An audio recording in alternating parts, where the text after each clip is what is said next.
도둑질을 한 쌍둥이가 나왔는데 경찰이 좀 수사를 해봤는데 이 사람들이 어디 있는지 모르는 거예요. 알고 봤더니 이 사람들이 땅굴에 숨어 있습니다. 땅굴까지 파면서 도둑질을 했던 쌍둥이의 사연 과연 어떤 것인지 이들 쌍둥이의 범행 현장이 고스란히 녹화된 CCTV를 저희들이 입수했습니다. 함께 보시죠.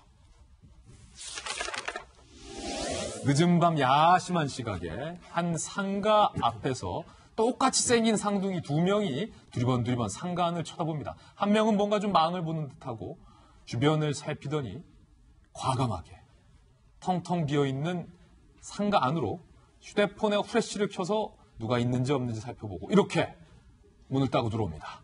재빨리 카운터로 가는 모습 확인할 수 있습니다. 한 명은 밖에서 망을 보고 있고 또 다른 쌍둥이 형제가 카운터에서 휴대전화, 손정 등 빛을 비추면서 지금 금고가 아니라 뭐라고 하죠? 현금 보관하고 있는 계산대죠. 계산대를 뒤적뒤적하면서 현금 뭉치를 꺼내는 듯한 그런 장면입니다. 굉장히 빠른 시간에 현금을 챙겨서 들어왔던 방향으로 쏜살같이 나가는 모습 확인할 수 있었는데요. 이들이 도대체 누구인지 사건의 전말도 저희가 취재를 해봤습니다.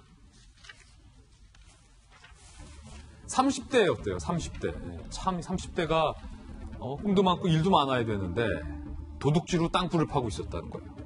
유흥업소 직원과 일용직 등으로 생계를 이어가던 쌍둥이 형제 A씨 38살 그리고 B씨 지난해 7월 자주 다니던 마트에 침입을 해서 담배, 생필품 등을 절도했고 음식, 술을 훔쳐먹기도 하고 지금 보시는 것처럼 돈을 훔치기도 하고 결국 마트 주인이 경찰에 신고했는데요.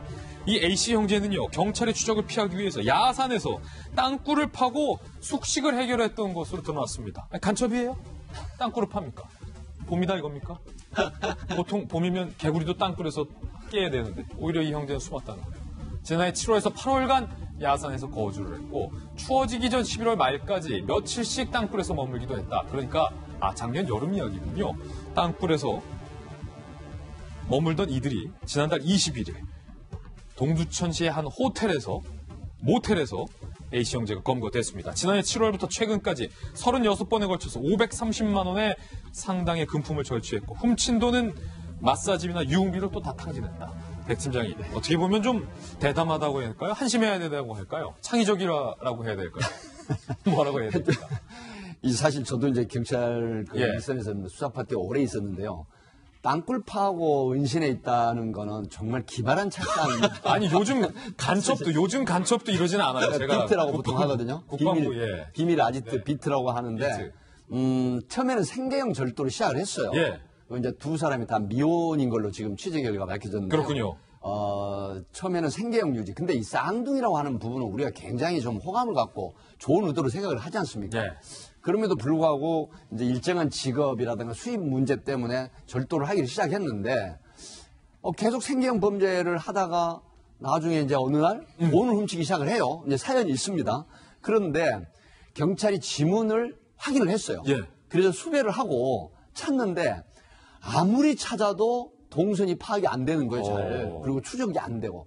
그래서 나중에 체포를 이제 하고 나서 봤더니 땅굴 속에서 은신을 해 있으니까 형사들이 찾을 수가 없었던 거고, 이 동두천에 보면 북서울 그 모 대학 캠퍼스가 있습니다. 네. 북서울 캠퍼스가 있는데 이 뒤쪽에 야산이 꽤 이제 많아요. 여기에 이제 중간쯤에서 땅굴을 파고 있었기 때문에 형사들이 도저히 추적이 안 됐던 겁니다. 거기 CCTV도 없고. 네, 없습니다.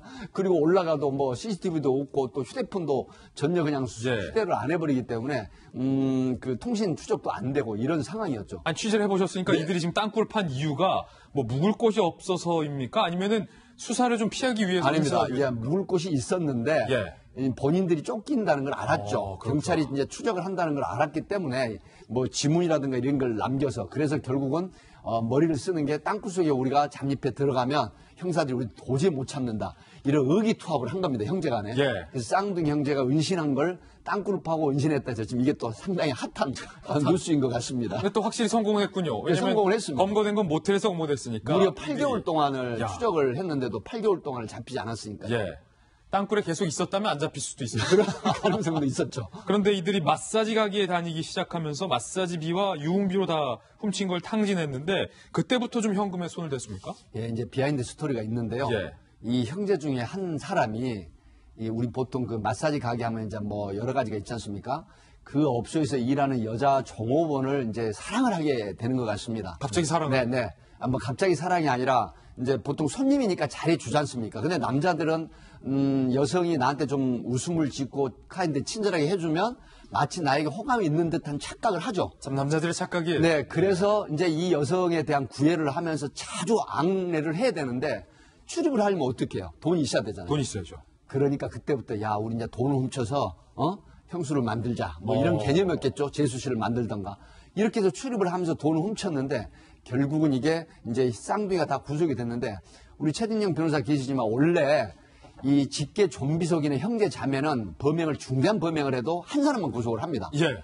그럼에도 불구하고 왜 두 명을 다 구속을 했냐면 다 구속됐군요. 상습성 때문에 결국 형제, 쌍둥이 형제는 용감했다가 아니라 정말 치졸했다. 안 됐습니다. 예, 안 됐다라는 건데 상당히 흥미로운 걸 백 팀장님 취재해 오셨잖아요. 만약에 이 쌍둥이 형제가 그 마사지 가게에 일했던 여성을 사랑하지만 안 했다면, 왜냐면 그 전까지는 이분들이 처음에는 죄책감 때문에 돈은 손에 안 대고 물건만 훔쳤다라고 경찰에서 진술을 했다고요. 사랑을 하지 않았더라면 돈에도 손에 안 댔을 것이다. 뭐 이런 변명을. 우리 속담이 틀린 게 하나도 없습니다. 예. 한마디로 받을 도둑이 소도둑된다. 처음에는 옛날 성계형으로. 말 아닙니까? 예. 근데 정말 그 진실을 담고 있는 것 같습니다. 물론 처음에도 이제 어떻게 보면은 그 본인들 얘기하는 것처럼 물건에만 손댔다. 왜냐하면 예. 양심의 가책이 있었기 때문에. 그런데 어떻게 보면 그 여성을 사귀는 과정에서 돈이 필요해서 했다고 하지만 결국 어떻게 됐습니까?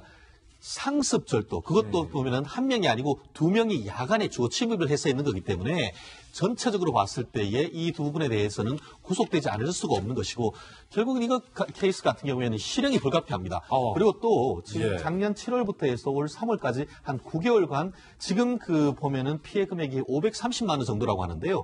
사실 530만 원 하면은 그 9개월 나누면 60만 원. 두 명이서 나눠 쓰다고 하면은 그게 30만 원 정도밖에 안 드는데. 그러네요.